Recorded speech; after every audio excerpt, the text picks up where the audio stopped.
Yeah, and with the conversation about, well, do I start one or not? I always let clients know that are really on the edge of starting one or going through that decision Welcome of. to the Live Greater View, a financial planning podcast produced by VLP Financial Advisors that discusses life, money, and perspective. We help clients live their best life at every stage through our VLP Live Greater partnership process.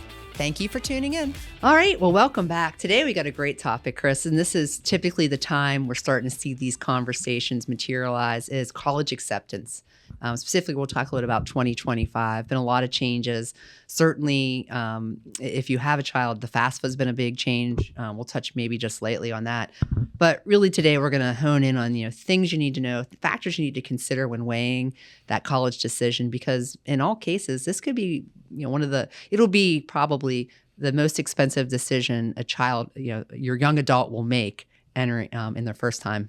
Yeah, for sure. And I think that we have a unique perspective on this because we've, seen really what this can do further down the road in the context of, clients that are middle-aged, older, even in retirement, where they have kids, where they cross this sort of bridge. And then we look bigger picture at like, hey, here's what this person did when they were younger. Here's some of the decisions they made that got them to this point. So I think we'll bring a lot of perspective to this today. Yeah, and it's certainly, Chris is, you're young, you have young kids, Yep. just babies, so you haven't gone through this excitement of when the acceptance or the non-acceptance arrives and everything that goes in. But it's a very challenging time because, your dream school, you think you want to get in there, you put all your eggs in potentially this one basket, you have some others, and then you find out maybe it's not the right fit. So we'll talk a little about that. A lot of pressure. Yeah. Pressure, dollars and cents. It's a tough, time from what I gather with clients is trying to guide their kids through that decision. We just try to,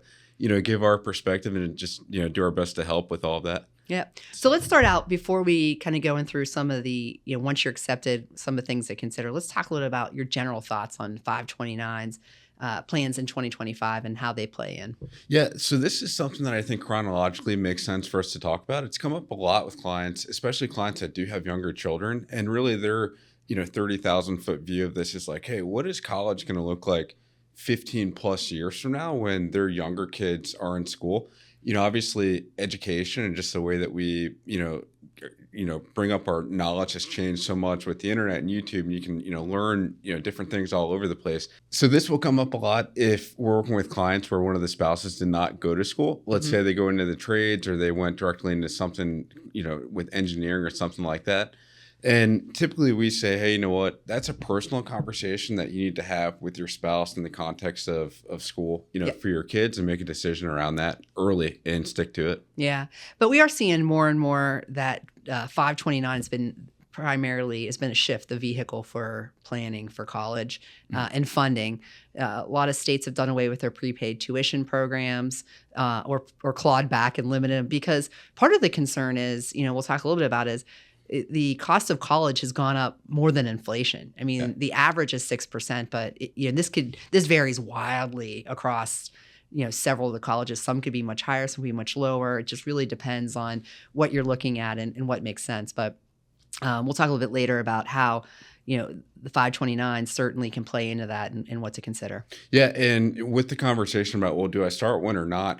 I always let clients know that are really on the edge of starting one or going through that decision of, these funds are going to be used more than likely for something. Yep. It doesn't just have to be college and tuition and that sort of thing. They can be used for training, designations. If you have a kid that goes into the trades, it can be used for tools, like something like that.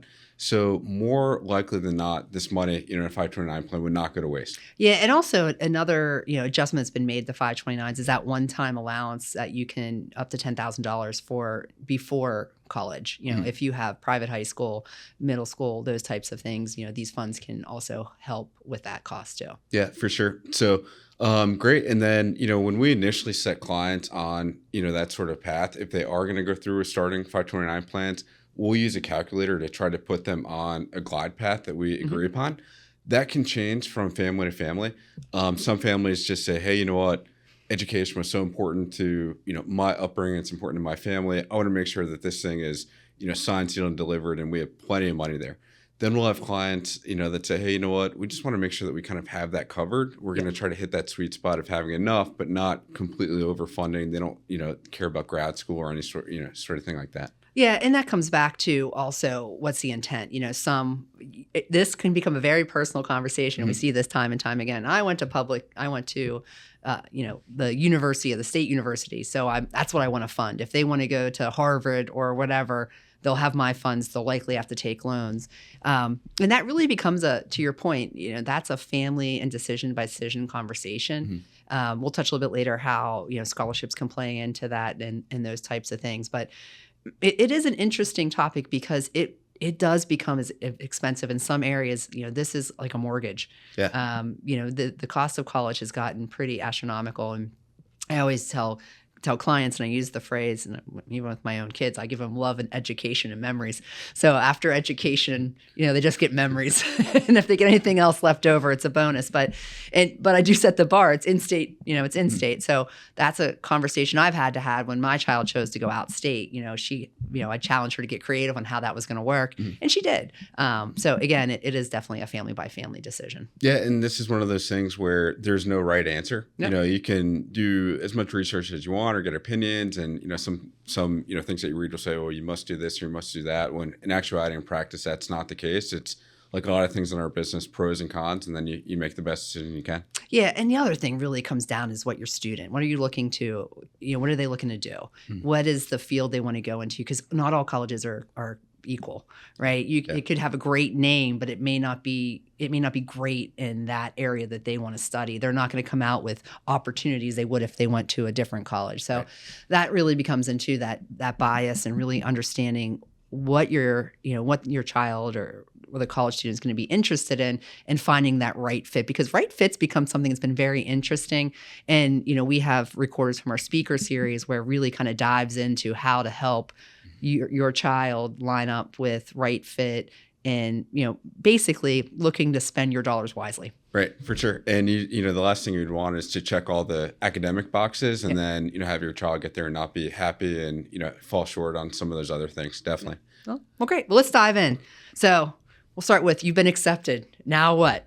Yeah, this is something that we talk internally amongst ourselves as the ROI conversation, or return on investment conversation. This is where, your child has gone through that stressful process of picking out their list of schools, pros and cons. They have, the list in front of them. Let's say they've been accepted to 4 or 5. And then it's like, okay, information overload, options can at some point bring paralysis by analysis. Yes. And this is where we truly, try to partner with clients to say, okay, let's think through what they're going to go into, the cost of each. We're going to get into some of those details, but this is that sort of fork in the road of, hey, let's really have a conversation about the return on investment from each of these schools. Yeah, perfect. That's a perfect segue point. If you're going to pay $80,000 for school but graduate and make 30, probably not a great return on investment. Yeah. Now if you could pay 30 and graduate making 80, then you can make the argument that, hey, this is probably a good fit. And we see this time and time again. And sometimes it comes down to, it's having that name, right? I want to go to X because they have a good football program, or I like it because it's by the beach, or my friends are going there. But the reality is they may or may not like it. And I can't stress enough, you got to go visit the universities. Yeah. And, I was blessed to have one child who didn't have to go through the COVID experience visiting colleges, and I had one who had to go through the COVID experience. And it's just a completely different scenario. You got to visit when students are there.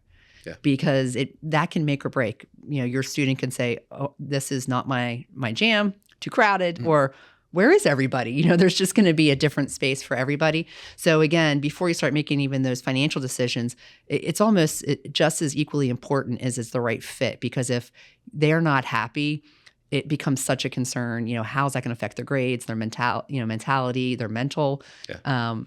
These are all things that can snowball into that can really put a question on the ROI.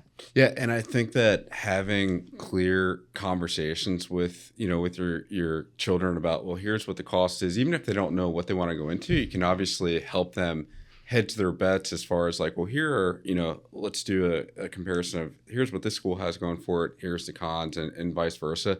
I think if anything, them having a sounding board to think through that with, that's, the best you can do as a parent. Yeah, one of the things I do with my kids, and I actually done this through the DECA, through the school system, is I do this game of life.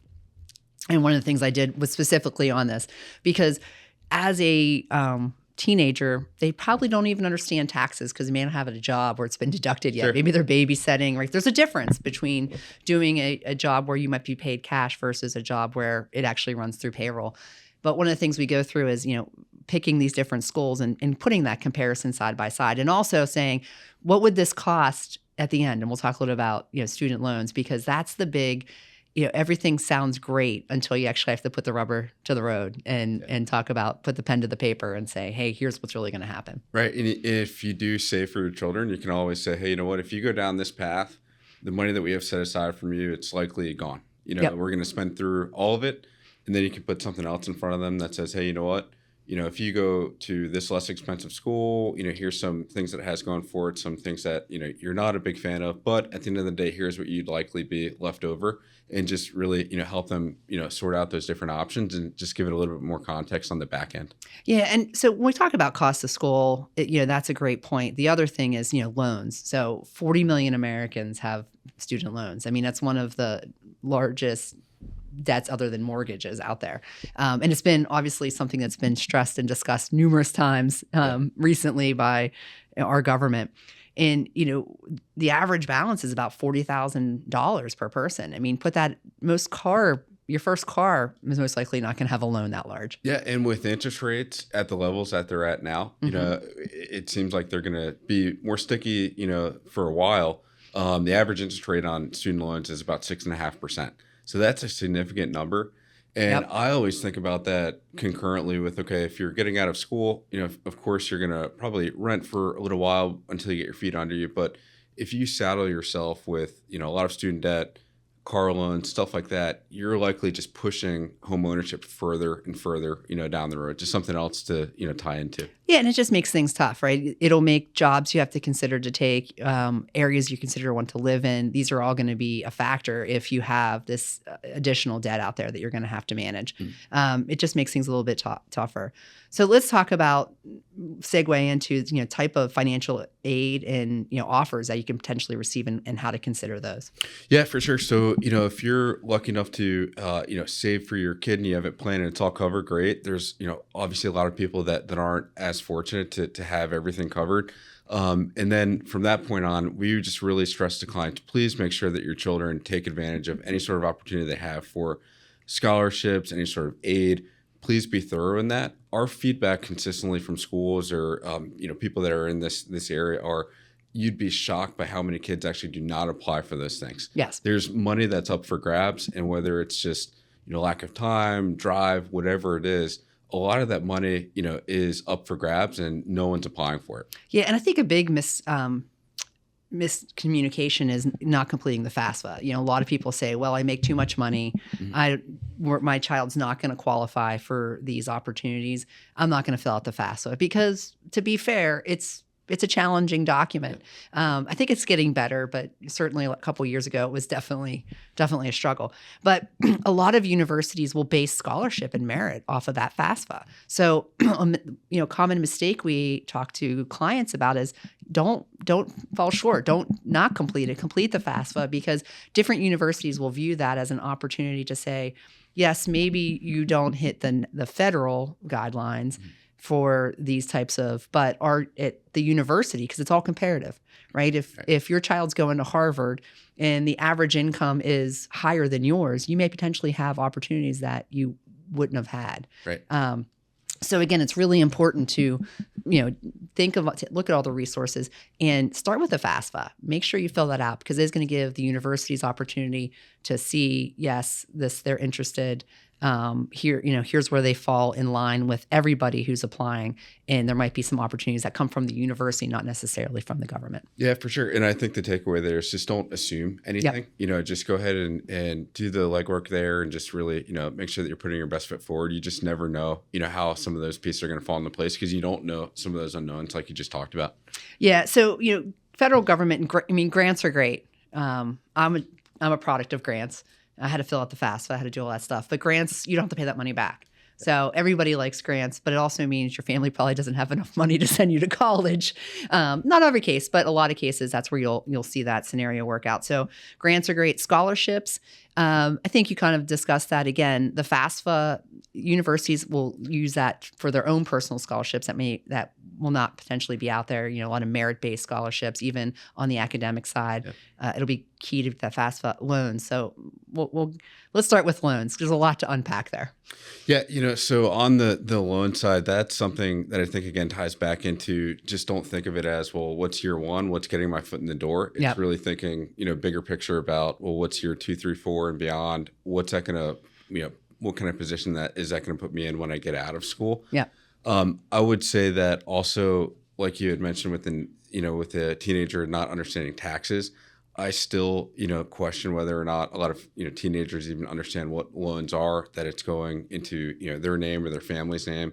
And I just think that's a really, serious conversation that they have, because, in our day and age, society is just pushing, in some instances, college on, kids. And, the loan aspect is something that I don't think a lot of kids have their arms wrapped around. Yeah. And I think it's a good exercise. I personally, my oldest, I had her read the loan document. Mm-hmm. And she called me and we had a conversation. I said, so what do you think? She goes, I don't know why anybody would do this. Yeah. And I said, why is that? Raise her eyebrows. Right. Because, when she looked at the details, which is, hey, I'm taking this loan unsubsidized for $5,500, but it's going to cost me $11,000 after I pay it back. She's like, why would I do that? Right. So I think, it's an interesting exercise. Not saying you have to do it, but I would tell you it's a great opportunity to have that conversation, because a lot of times if your children understand and not have skin in the game, that's what I would tell her. I was like, hey, you can have some skin in the game because you're going to have this document and this requirement.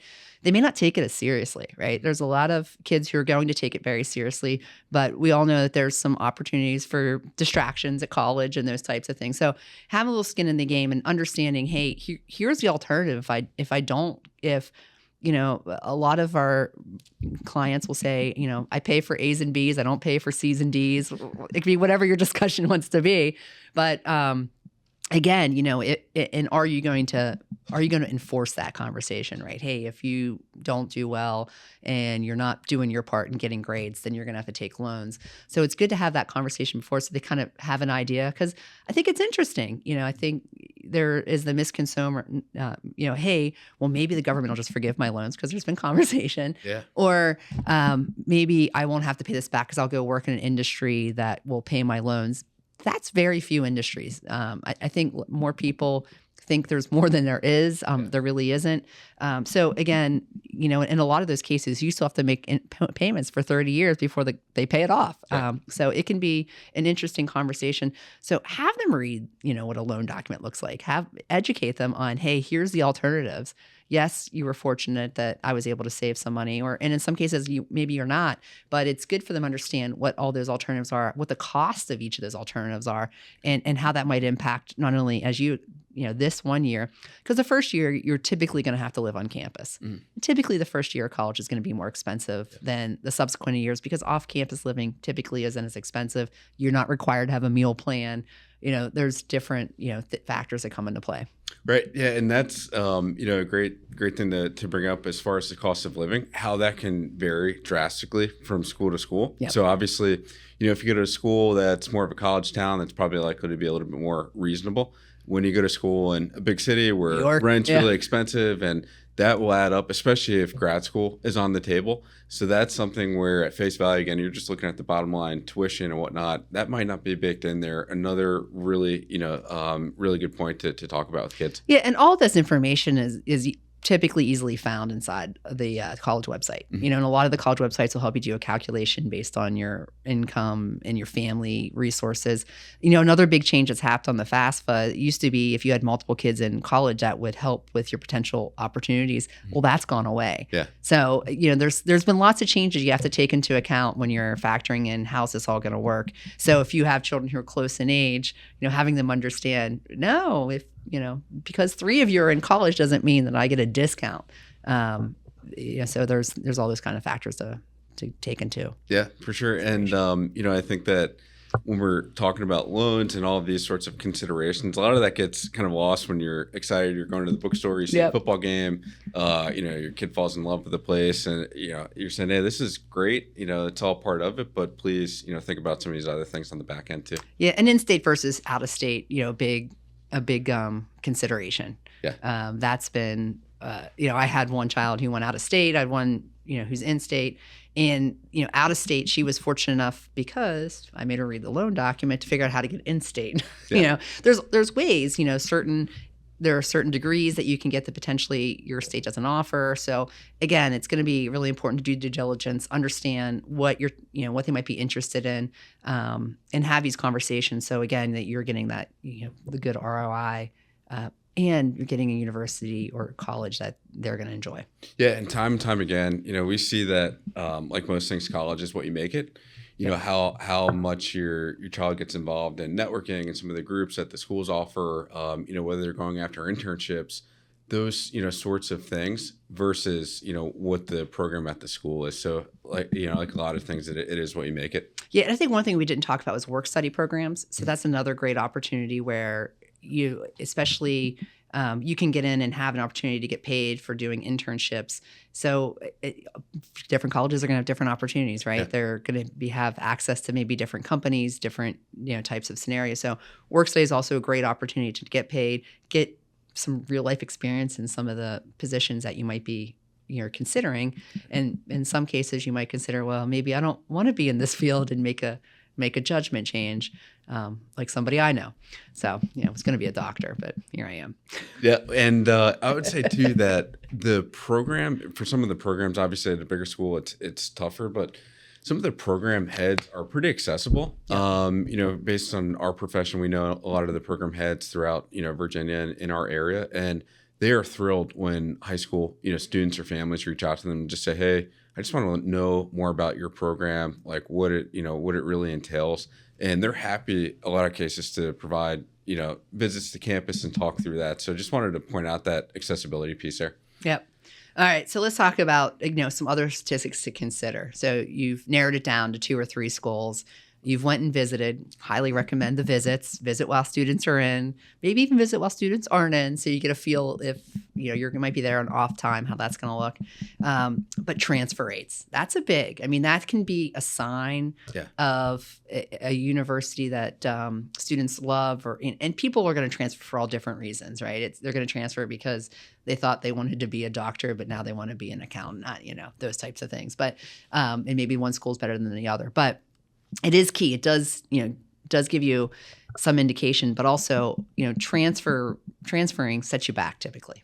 Yeah. Those aspects, I mean, those are things that, the first couple times that you see a school, you're going to likely be, excited about all of the external stuff. Mm-hmm. But if you look at, the transfer rate, the graduation rate, job placement rates, that's where the rubber meets the road at the other end of the spectrum of getting past that excitement and all the, initial stuff. So that's really important. And that stuff, I mean, that's a testament not only to, the admissions process of the school, but the professors, their counseling, their career placement, that stuff. So we would really encourage you to look at that, before you make the ultimate decision. Yeah, and spend time in their career center opportunities. Not all of them are created equal, right? Yeah. If you have somebody who's going to be able to give you good advice, typically someone, you're going to look for opportunities where some of those people have actually worked in that profession. They're not just academics. So you have access to have those conversations and say, what is it really like in the real world? Because it's very different. We see this a lot. We'll see someone who has a conversation, about our business and their professor tells them this and we're like, that's really not how it works. Or it's a little different. How it works today. Yeah, it may have changed. They might have worked in the profession 20 plus years ago. We see that a lot. Yeah. With the tenured professors. Yeah. For sure. Great. Well, let's transition now that we talked through more of, well, hey, you picked the school and you're going to go in that direction. Let's talk about some of the ins and outs of 529 plans and some of our thoughts around some of the pitfalls we've seen with investments and that sort of dynamic and general thoughts there. Yeah, 529s are great. And if certain states will give you a state tax deduction, not all states will. It just depends. So you need to check your state, see if they have a program and if it's state tax deduction. I tend to tell clients, don't get too excited because it is just the state, right? Yeah. If you're in the state of Virginia, it's like a 5.5% state tax deduction. So if you're putting in $4,000 a year, maybe you're getting $200, but it is what it is. If you have multiple children, it's different scenarios. So the nice thing about the 529 is you get that potential state tax deduction, but the real key is that you get the tax-free growth. So if you have it when you started early, it's aggressive. They average maybe 8% or around there. You really get all that growth for free. Yeah. So, as long as that money goes towards a qualified expense, it's tax-free. So, obviously in the context of that, the earlier you start, the better. We've noticed that, a lot of clients are hands-off sometimes, or they start the 529 plans on their own, and they'll just go with the target date portfolio. Yep. Those seem to be great options when children are younger because they're aggressive. They have a lot of, time in front of them. As they get closer and closer to school, that's something that you're really going to want to keep an eye on to make sure that those portfolios are still allocated correctly based on the other assets that you have and then based on their time horizon for going to school. We've had some instances where they're too aggressive. We've had some instances where they're too conservative. If you continue to go down that sort of blended portfolio option, that's something to check. And then the other big thing is once they actually get to school, we would highly recommend that clients essentially break off the different parts of that portfolio. Yep. Meaning that you want to make sure that the equity piece exposed to the stock market is separate than the more conservative fixed income piece and bonds. Yeah, and you hit a nail on the head. The target dates, I tell clients, those are built for accumulation. They're great vehicles, just like the 401k plan, target dates for accumulating. But when you get to that distribution phase, that's where you hit the challenges. 2022 was a great year to remind us of challenges because you had equities, some pieces of the portfolio down 30, 40%. You had some that were flat. You had some, even bonds were down. And all bonds weren't created equally. So when you can kind of unbundle that, then you have the opportunity to say, okay, I have the first year in cash. I don't have to sell these things down. I can let them come back. So it's key to definitely understand what risk tolerance you have and how you're going to make that distribution that's going to be, hopefully allow you to make all this money work for you. Right, for sure. And then there's something that comes up a lot too, where clients say, hey, you know what, when we were sitting down 15 years ago or so, we wanted to put our children on the glide path to have just enough to pay for college. And, in some instances, they're able to hit that right on the nose. And then there's other instances for whatever reason, they're not, right on the nose, but they're close. Yep. And what happens is they deplete the 529 plans and then they're like, okay, what do I do? Do I pay that out of cash flow, other assets? Yep. And we've consistently used 529 plans as, what we refer to as pass-through vehicles. I thought that would be good for us to talk about also. Yeah. So what you can do is, depending on, how many 529s you have, instead of just paying that directly to the university, you can put it through into the 529 and continue to get that state tax deduction. So if there is any interest paid, maybe you're at this point, depending on how long you're holding cash, maybe you're just putting it in the money market. Again, it grows tax-free, it comes out, but it does allow you to get that state tax deduction, allows you again to kind of defer some of that. Yeah, and if you already had it set up initially, there's often not really a reason not to do that. Yep. So we help clients with that a lot. Usually it sits in there for about a week, and then we ultimately, pay the school. Yeah. So let's talk about when you have too much money in the 529. So for whatever reason, let's talk a little about, your child gets a scholarship. You can actually take money out equal to the scholarship without penalty. So there's things you got to consider when this comes up. Now, again, we talked a little bit about all the things that you can use the 529, but maybe you've done all those things and there's still some money sitting in there. Yeah, typically within that context of families, we see families that have multiple children, and that's one of the big benefits of 529s is that they're portable from one child or beneficiary to another. Yep. So oftentimes, if the first child goes to school and they have leftover money, we'll just move that money to other kids within the family. Even in that situation where we move to other family members and the owner, stays on, so that money will be used for education, just not for grandkids. Or grandkids. Yeah. Grandkids too. So that's also part of the conversation when we're opening them up originally is, hey, this is more of like a family, sort of account because it can be used for different, generations. And then finally, one of the biggest changes in one of the recent laws that was passed was the ability to move some of the money in 529 plans that's left over to Roth IRAs. Yep. That was a major change. Yeah. So what that basically allows is that you can do, you can move each year annually up to the Roth contribution limits amount. So this year it's $7,000. You can move $7,000 from the 529 to a Roth if the beneficiary who's been the beneficiary for at least 15 years. So if this becomes a challenge, you can't just change it to you or somebody else. They have to be the beneficiary for the last, and the account has to be open for 15 years. You can actually do this for 5 years. So for, if the Roth contribution limits go up, that number will change. But, 7 years or 5 years at $7,000 would be about $35,000 right now. So again, let's say you've opened up a 529 when your child was 2. Mm-hmm.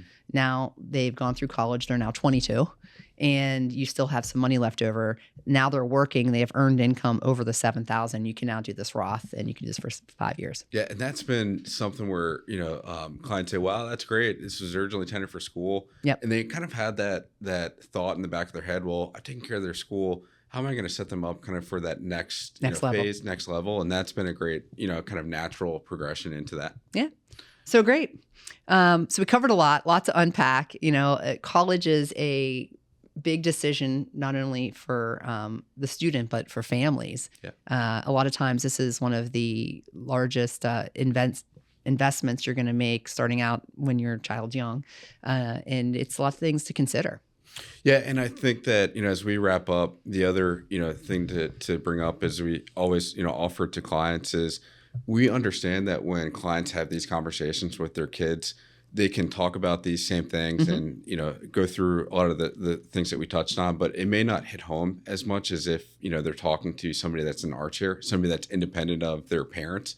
So we always like to raise that, point of, hey, if it helps to, engage a firm like ours to speak with your kids or whatnot, or have this sort of conversation, we get that and we're happy to do it.